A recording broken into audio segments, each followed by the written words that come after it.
আজকে এই ভিডিওটিতে টেক্সচারাল অ্যানালাইসিস অফ গ্রেনস ইউজিং সিভস অর্থাৎ চালনি ব্যবহার করে কণার গঠন বিশ্লেষণ এ বিষয়ে আলোচনা করব।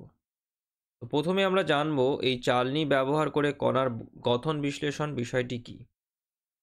দেখো এখানে যেটা বলা হয়েছে যে কণার আকার বিশ্লেষণ অর্থাৎ grain size analysis or sieve analysis মাটির নমুনার মধ্যে থাকা প্রতিটি আকারের কণার শতাংশ নির্ধারণের জন্য করা হয়। অর্থাৎ মৃত্তিকার যে গঠন হয় সেই গঠনেতে যে বিভিন্ন আকারের যে কণাগুলো থাকে সেই কণার শতাংশ নির্ধারণের জন্য এই গ্রেন সাইজ অ্যানালাইসিস বা সিভ অ্যানালাইসিস করা হয়। এটাকেই আমরা এই চালনি ব্যবহার করে কণার গঠন বিশ্লেষণ বলছি।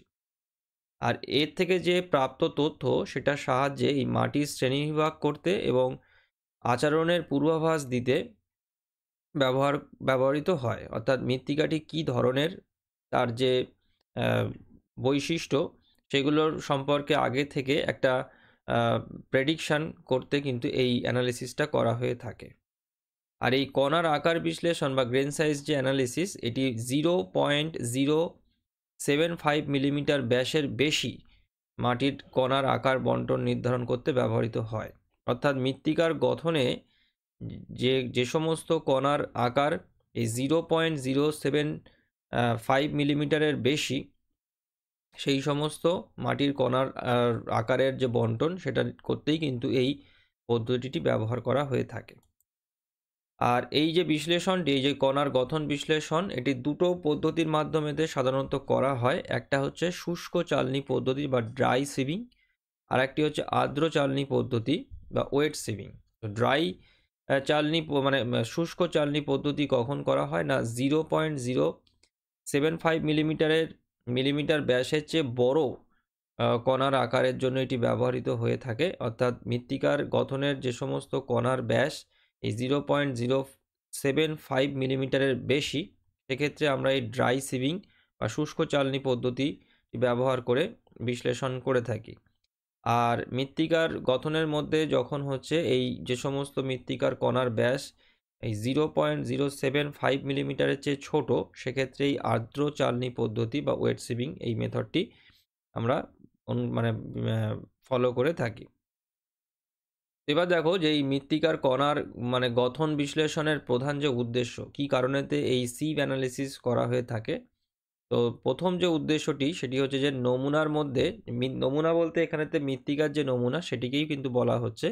নমুনার মধ্যে কণার আকারের বন্টন, মূল্যায়ন ও পরিমাপ। অর্থাৎ মৃত্তিকার নমুনার মধ্যে যে কণাগুলো থাকে সেই কণার আকারের যে বন্টন ও মূল্যায়ন পরিমাপ করার উদ্দেশ্যে করা হয়। দ্বিতীয়ত মাটিতে বালি, পলি ও কাদার যে গঠন সম্পর্কে মূল্যবান তথ্য প্রদানের জন্য করা হয়ে থাকে। অর্থাৎ মৃত্তিকার গঠনের যেই বালি, পলি ও কাদার যে সম্পর্কটা, সেই সম্পর্কটা বা কত পরিমাণে আছে সেইটাকে বার করার জন্য, সেই মূল্যবান তথ্যটি বার করার জন্য কিন্তু এই সিভ অ্যানালিসিস করা হয়ে থাকে। তারপর মাটির বৈশিষ্ট্য মূল্যায়নের জন্য এটা করা হয়।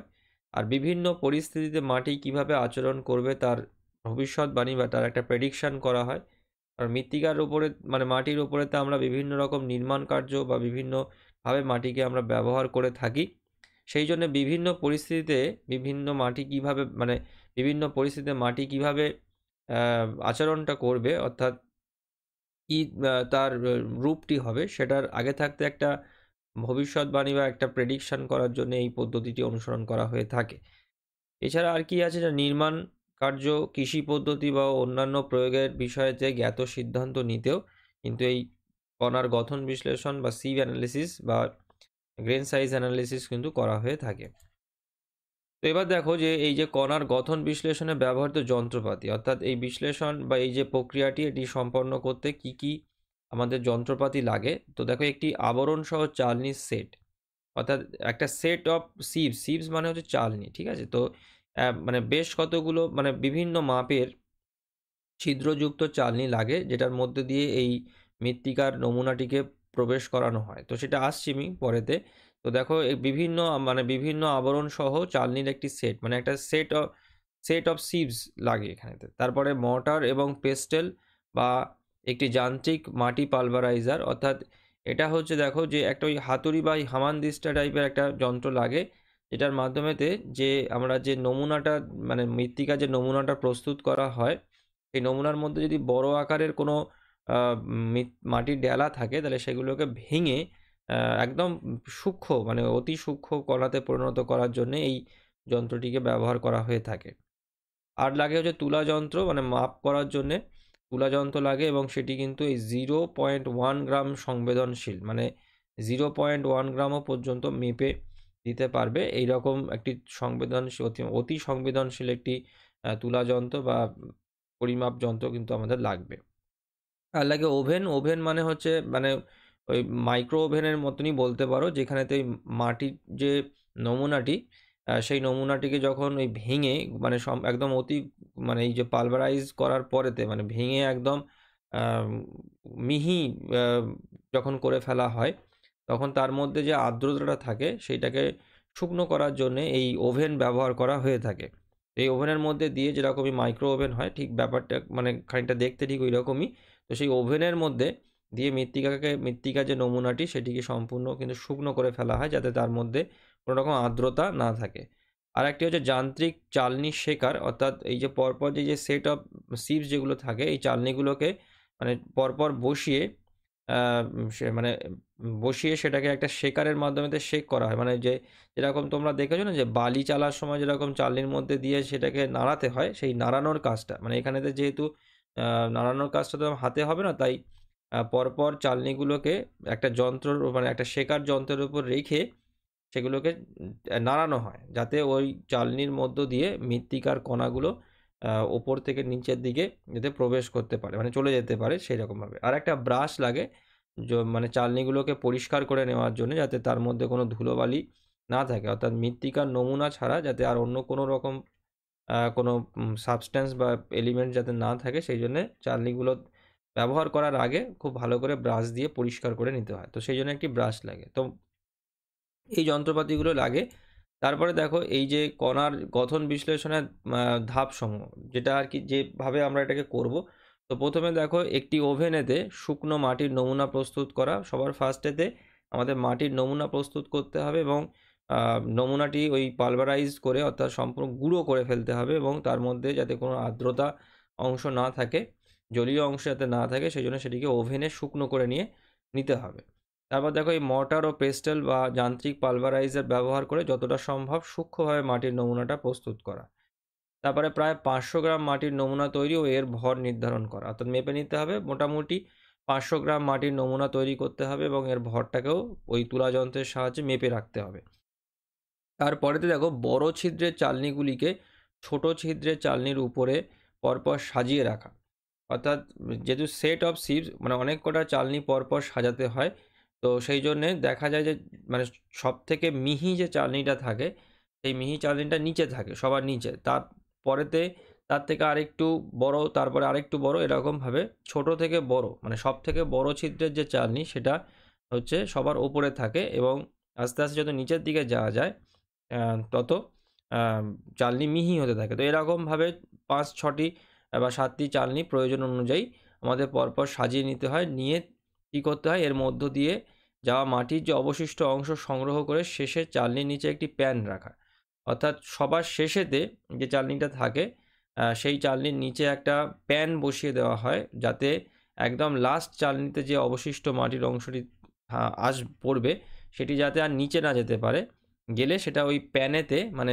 লাস্ট চালনির ছিদ্র দিয়ে যে মাটির অবশিষ্ট অংশটা মানে পড়বে সেটা ওই প্যানেতে যাতে পড়ে যায়। মানে প্যানটা হচ্ছে এমন একটা জিনিস যেখান থেকে কিন্তু আর মৃত্তিকার অংশ কিন্তু আর নিচেতে যাবে না। তো সবার শেষেতে মানে সব থেকে ছোট ছিদ্রের যে চালনি সেই চালনির নিচেতে কিন্তু এই প্যানটাকে রাখা হয়, অর্থাৎ একদম ছোট ছিদ্রের চালনির মধ্য দিয়ে মৃত্তিকার যে অংশটা যে কণাগুলো আম, উম, মানে প্রবেশ করবে সেটা ওই একদম প্যান লাস্টের নিচেতে যে প্যানটি রয়েছে তাতে গিয়ে জমা হবে।